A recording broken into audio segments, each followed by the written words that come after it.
Welcome to our channel. Today we how to scale your financial success with Ameriprise, beginner guide step by step clearly. Understanding your financial goals is the first step to success. Begin by taking the time to assess your current financial situation.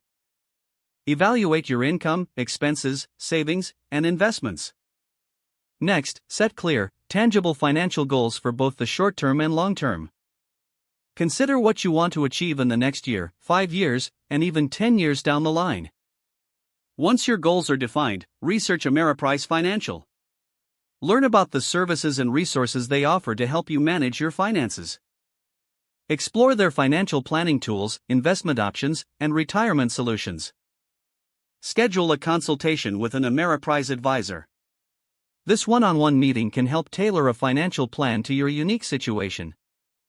Prepare for the meeting by gathering necessary documents, such as income statements and tax returns.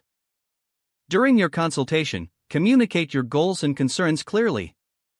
Your advisor will provide insights and recommendations based on your financial situation and objectives.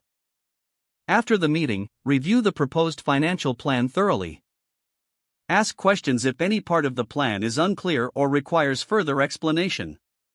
Start implementing the advice you receive step by step. This may include setting up investment accounts or adjusting your budget. Regularly monitor your financial progress and review your goals. Schedule periodic check-ins with your Ameriprise advisor.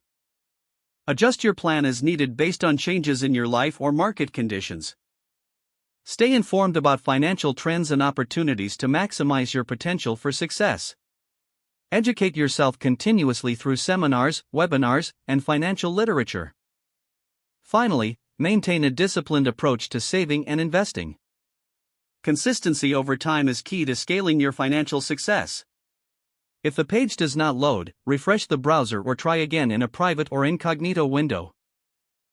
Make sure you are using the correct email address, then retype it carefully to avoid small typos. If your password is not accepted, use the reset option and create a new strong password you can remember. Check your spam folder for verification or security emails, then complete any requested confirmation steps. Don't forget to like this video and subscribe to our channel for more step-by-step tech guides.